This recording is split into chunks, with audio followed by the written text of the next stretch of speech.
Hey guys, welcome to my channel. I'm Elvislass here on YouTube and my name is Michelle. Last week you will have seen me answer about 20 minutes worth of questions. So we're going to get right into it and do the other 20. I asked and you gave me the questions. So these are questions that you want to hear from me for us all to get to know each other as a community. So I'm going to keep on answering. If you're interested in last Monday's, then please pop on over. There's 20 minutes worth or up to 20 minutes worth. I'll try and keep this one at 20 minutes too. And then if we have to do a part 3, then we will. I know that it's a lot to ask you to watch of me talking. So we'll keep it as short as we can. Okay, now we have Jill Brett is the first one. Jill, love ya. Okay, Jill, this is a great idea, Michelle. The one, if you could go back in time and could sing a song to Elvis, what song would you sing to him? I would sing to him Hungry Eyes from Dirty Dancing. Jill, how did I know that that was what you were going to sing to Elvis, Hungry Eyes? I just knew it. You've made me giggle again. You do, you make me laugh out loud. Right, what would I sing? Oh, I don't know. Do you know, I'd sing like a weird Elvis movie song that he would laugh at. And he'd be like, how the heck do you know that song? Something like that. I think I would do that. Like Old MacDonald or something. He'd be like, oh, out. Just to make him giggle. And he'd be like, you actually watched them. You actually liked them. And I'd be like, I always loved them. I think that's what I would do. And then number 2, if Elvis was still with us, do you think he would have been honorary knighted for his achievements to music? Oh, and his charity donations. Americans have been knighted. Yes. Just for the sheer thing that the Queen would want to meet him. But yeah, definitely deserves it. His charity given, his achievements in music, it's just outstanding. It's glorious. And I guess with the presidential honour that he got from Donald Trump, you can see that's what he deserved and what he should have had. So yeah, I definitely agree, Jill. I think he would 1,000,000%. Thanks, Jill. You always make me smile. Okay, then we're on to Michael Riker. Hi, Michael. I always see you talking on my comments and it's fabulous to see you. So, if you could have been to any concert in the front row, which one would you have been to? For me, it's the afternoon show at Madison Square Garden. I think you've talked to me about this, Michael. You love the afternoon show, don't you? I love the afternoon show as well. Oh my goodness. Something to think about here. Don't know. It's such a tricky one to answer. I just don't know. I think it would be any and Elvis on tour. Because I just love the song choices. I love the vibe. One of those big, massive auditoriums. They're just ginormous because that's where you get the energy and the excitement. Or, oh, what about 1969? Oh my goodness, it might have been that. They come back because they seems like a panther going across the stage. Oh, yeah, all in black. Yeah, I think it might be that. I think it might be 69. Oh, and the energy is so high intense. I think he was probably like a coiled spring just releasing. So yeah, I'd say 69. But that was a hard one. One is from Helen Ludlow. Hello, Helen. Lovely to see you. Helen's comments on my stuff a lot, so thanks, Helen. Got a few questions. Do you think Elvis should have been more loyal to Priscilla and not played around throughout their marriage? Yeah. I don't think people should play around in their marriage if they're deciding to get married. Yeah, it's very hard for Elvis to be faithful, I think. But he maybe should have been faithful. So yeah, that would have been great. If he had stayed faithful to Priscilla, I don't think we would have had the outcome that arrived. So yeah, I think he should have been a bit more faithful too. A bit more. How can you be a bit more? You're either faithful or you're not. So yeah, I think he should have been. But he belonged to us, the world. It's terrible. Right. Do you think that Elvis would have got back with Priscilla? No, I don't think so. I think once the boat sailed, it sailed. And I think Elvis might have struggled to forgive her ultimately for what happened. Men with an ego, very difficult to let go of what happened. I think she might have been able to forgive his transgressions, which she did. So yeah, I don't think they would have got back together. But you never know. I do not know. And I always wonder that myself. Do you think that Elvis would have married Ginger? I'm going to get in trouble whatever I say here, am I? I don't know. I'm going to sit on the fence for that one because I don't know. I mean, he did say to Ginger he did want to get married, but he did say to others that he didn't want to get married, and heaven knows, wasn't it, to Vernon? Something like that. So, I don't know. Don't know. Do you think that Elvis would have toured Europe? Oh, I just hope he would have. I think because he loved being over here, loved Germany, loved Paris, he loved all of those good things when he was over here, I think he would have loved to do it. So yeah, I think he would have eventually toured Europe. I don't think he could have escaped it, but I just don't know when it would have happened. And do you think Elvis would have been on social media interacting with fans, or would he have someone run it for him like most of the celebs do? Do you know, I can see Elvis as an 8-year-old answering his texts or answering his social medias.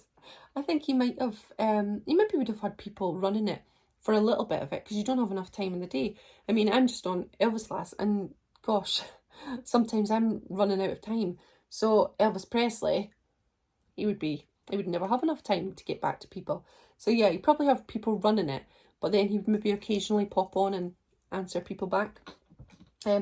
And he always loved technology and gadgets and stuff, wouldn't he? So you'd probably think the World Wide Web was bonkers. Imagine he could go on and discover things about numerology. So just say he was wondering about a certain person's number, he could probably just nip onto the internet, find it out. So I think he'd be mega excited by the internet and its discoveries, because he was always discovering and trying to learn more about the world. Gosh, he could have really opened himself up to so much of knowledge. So I think he would have loved that part. But social media, maybe not so much, but the interestingness of the web. Do you think Elvis would still be in business, or would he have retired and enjoyed his grandkids? I think he'd still be in the business. I think he'd be like Tom Jones, distinguished, getting #1 albums. Yes. Do you think that people will still be hearing and watching Elvis in 50 or 100 years' time from now? Yes. Totally do, Helen. I think 1,000,000%. I think he'll be going long after we're all gone, for sure. Elvis is Elvis. He's always going to be that guy that reaches out to people, no matter what age you are and what stage you are in life. He's just going to reach out to you. Sorry, don't have to answer all, but pick what you want. I've answered them all, Helen. I've done it. Right, next one is for Dan O'Malley. I have a question. What was your favourite year from Elvis's career? Vocally, physically, or whatever. Mine is 70, and his voice is never better than that year, in my opinion. Although it was always bloody good. Yeah, you're absolutely right. Yeah, I'd probably say the same, maybe 69, 70. But I absolutely love the early 60s. Oh, man. Early 60s are good. Like, we were doing things like Never Ending the other day, and Summer Kisses, Winter Tears, and Are You Lonesome Tonight? It's all of those tunes that are just so delicate, and Elvis handles them beautifully. And that's the early 60s. So I'd say the early 60s or the late 60s into the early 70s. They're probably my favourite of his voices. But I absolutely love his voice. And some of the albums like Today, Good Times, oh, just, you know, those kind of Promised Land. So I love those kind of albums. So yeah, it's hard to choose, isn't it? I'm going everywhere now. Okay, now J-Bob. Hiya, J-Bob. Hi, Michelle. Oh, sorry. Hi, Michelle. Hope surgery went okay. Oh, when was that? Oh, it was my tooth. I got my tooth out. Yeah, I had oral surgery on my wisdom tooth. Oh, it went okay, J-Bob. Oh, gosh. I know I've left this video for a while just to see if I got more questions, but I thought I may as well do it now. But yeah, it went fine. Thanks for asking. I read the Goldman book and the Bodyguard book years ago, and it was an unusual read. I know that they both caused a lot of controversy and certainly were less flattering to Elvis, sadly. I just wonder, have you read these books, and what was your view on them if so? No, I haven't read them.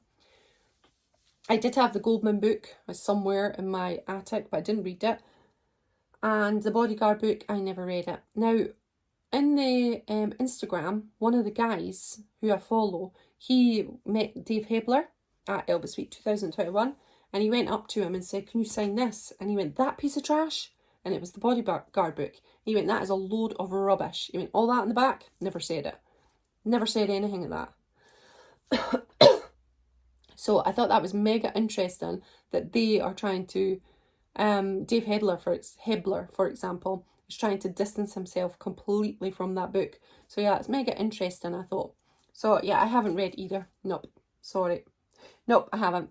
Thanks, J Bob. Okay, now we've got Biff. Hey, Biff. Lovely to have you here with your questions. Now, Biff was the one who suggested this, so thanks, Biff. Hey, Michelle, that was quick.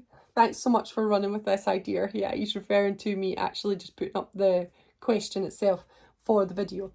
Funny you would mention that I might have a question or three, maybe. Lol. 1. In your opinion, what is your view of the Colonel? Biff, do you think he was good for Elvis in the beginning, or maybe later Elvis became a bit too big for the Colonel to manage effectively? Or do you think he was possibly just took plain advantage of Elvis? Right. Oh, yeah. Biff, that's a question and a half, isn't it? Okay. I think they grew apart. That's it. I think they simply grew apart. I think he was good for Elvis at the start. I think Elvis was good for him at the start. I think they were a great combination. Do you know when you have that lightning bolt moment that goes... And that's what happened. The two of them met and it just went... Crazy. Like when Elvis went in the army, Colonel kept him in the news. He kept him in the... with this recordings. He was like, bang, bang, bang. Elvis was never forgotten. Then the excitement of coming back. He'd done good things. He'd definitely done good things. But I think Elvis just got too big. And I think they grew apart completely. And that's simple as that. I think they should have parted ways. And Colonel could have went and done what he needed to do. And Elvis could have had a different viewpoint. So yeah, I think that they were just not good in the end for each other. That's a tough one. Number 2, there is and always will be a huge debate on should the upstairs or Graceland ever be open to the public. Do you think it should not, and your reasons why? I think it should not ever be opened. I think there are some things that should be kept private for Elvis's memory. Elvis had that as a secure place that was just for him. And I think it should never be opened. And if you open it up, you're going to have the dedicated fans who go up there and will feel referenced, will have closure, will love it because they're closer to Elvis, especially where he himself loved to be most. But you're going to have the people who are going to go up there for morbid fascination, who are going to take it into morbid ways and think about, I can't imagine the posts that people put up if they went up there. And these are the people that don't love Elvis like we do. These are people who are sensationalists. So yeah, for those people, I'd say no. And also because I just think Elvis deserves his own privacy in a place where he just has his own thing forever and ever and ever. So yeah, I would say that. Number 3, what's your favourite album cover? I'm just kidding. Your video was hilarious. He's saying because I couldn't pick 5, so I picked about 10, then I picked about 15. So all of them. So yeah, thanks. Thanks, Biff. He always makes me laugh, this guy. And you got me laughing again. Oh, he's funny. Right, thanks, Biff. Okay, Mark W. Yeah, you comment on loads of my stuff, Mark. What's your favourite item of memorabilia? I don't have memorabilia. Like, I don't know what we'd class as memorabilia. So it's like books and stuff memorabilia. Because I always think memorabilia would be something like that you'd have of Elvis that belonged to him or was something special to him or like an autograph or something, because I don't have any of that. Things that I like here are my Elvis Files books. I like my books. They're really good for them. I like my FTDs that I had to stop collecting when I had my baby. So yeah, I like stuff like that. I love my Elvis girlfriend books. They're brilliant. Love my FTDs. So yeah, stuff like that. I love my Elvis Presley Inspirations album. That has special meaning to me. Check out the video. I have probably popped it up, or it's to come, the reasons why I love this album. So that'll be coming up soon. So yeah, I would say that. Thanks, Mark. And now, John Comboy.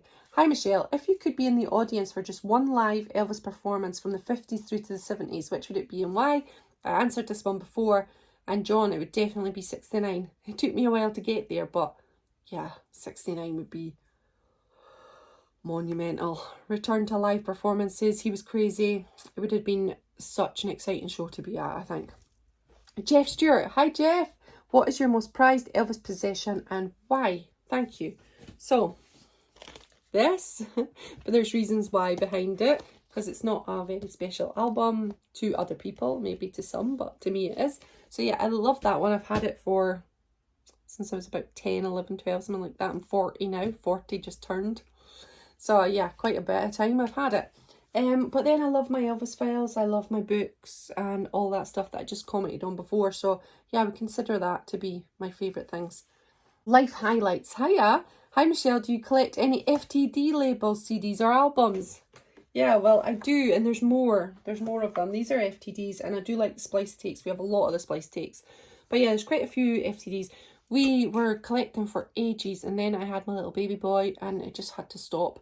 So we didn't collect as many of the FTDs, which is a real shame because I love them. But my husband dips in and out all the time now. So like he's got the Girls, Girls, Girls one and stuff like that. So even though like that's more here now, but we're not doing it in order, as you know, is what I'm trying to say, because the babies and stuff.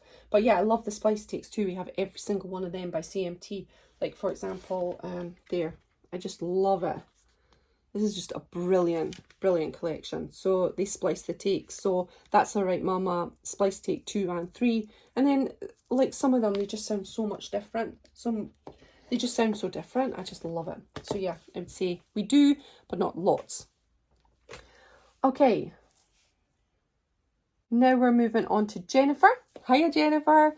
Hi, Michelle. If you had been born in Elvis's time and gotten the chance to meet him, what would you have said? Oh, I love you. I probably would have freaked out and just been really quiet and shy. So I am quite quiet. So I'd probably be really quiet and hope that you would notice me and, hey, you, come here. And then I could just give him a cuddle and a kiss. That's what I'd like. I'd also like to know what was your favourite TV series growing up. That's a bit different. Mine was Beverly Hills 90210. Oh, I loved Saved by the Bell. Did anyone have... Yeah, you would have had that. Yeah, Screech and... what was the guy's name? Oh, put in the comments below if you remember his name. I used to love Saved by the Bell. But I like things like Dallas, Dynasty, because they were stuff that my mum watched. I Dream of Jeannie. I Love Lucy. There's probably more. Oh, I love Dawson's Creek. I was a mega Dawson's Creek fan when I was a teenager. Oh, I loved it. And they played You Don't Know Me. It wasn't by Elvis, but I was like, oh my god, it's an Elvis song. I remember it all the way back then in the 90s, going, that's an Elvis song. But I absolutely loved that. So yeah, I loved that. It was my favourite. My So-Called Life, really enjoyed that. So yeah, these were my favourites. Okay, now we have Cameron. Hey Cam, lovely to have you here. Cam is a fantastic fella and I love seeing his comments. Hey Michelle, the question I have is about the upstairs Graceland. For very good reasons, this will be not open to the public, but if the estate decided to produce a replica, right, would you visit it? That's a great question, because this was a question that was asked on Steve's channel, the Ultimate Elvis Fan channel, and we had a real good talk on that. I would definitely look at a replica. Yeah, I wouldn't want the bathroom to be there or anything like that, but I'd like to see a replica of his bedroom. Yeah. If it was opened, I wouldn't go up. If it was actually opened, I would choose not to go up. But I'd like to see the replica. Yeah. What would you do, Cameron? Would you have a look at it? I think if it's just the bedroom itself, that's it, then yeah, I would. And not his actual things. They got things that looked like it. So I wouldn't want to see his actual things. I'd rather they stayed in his bedroom where they should be. So yeah, that's that. Okay, we've got Tina. Hiya, Tina. I love Tina. So, hi Michelle, I'm fairly new to your channel, so I've been doing a lot of catching up. I know you've said your fave song in your movie, but does it change? Yes, all the time. Suddenly I'll be loving Girl Happy, and then the next time I'll be like, oh, I love Live a Little, Love a Little. And then the next time I'm like, nah, I'm liking Clambake. So yeah, it changes all the time, and my song as well, for sure. At this time, what is your fave film and fave song and why? I know it's a hard question because Elvis songs change all the time, like what you like. And can I ask what your fave Elvis, 50s, 60s or 70s, and why? So it's definitely the 70s. Reason why is I just love grown-up Elvis. I love his voice, is so deep and pure, and I love the look. I think the look is delicious. But I do love the 60s because of the movies. I'm a massive Elvis movie fan, and I really, really like the movies. So yeah, I would say I love them in both of those time periods. And my favourite film and favourite song at the moment. My favourite film, I think, is going to have to be, at the moment, Flaming Star. Because I've been watching a lot of that and I've been thinking a lot about it. And I've just been really enjoying Flaming Star. So yeah, I think I would say that 1,000,000%. And my favourite song, Fairytale, as always. It's always Fairytale, it doesn't change really. But maybe if I think because I'm in the Flaming Star vibe, I think Summer Kisses, Winter Tears because it was supposed to be in Flaming Star. I've been really enjoying that. But then on that, when I'm thinking Sweet Angeline as well. It's one of my favourites. So yeah, I'd say Sweet Angeline as well. I'm loving that. Alright, so thanks very much for joining me. I am at the end again, 20 minutes. So there will be a part 3. And I'll see you for part 3. Alright, come back if you want to see more questions being answered by myself. And maybe your question will be in part 3. See you then. Bye everyone.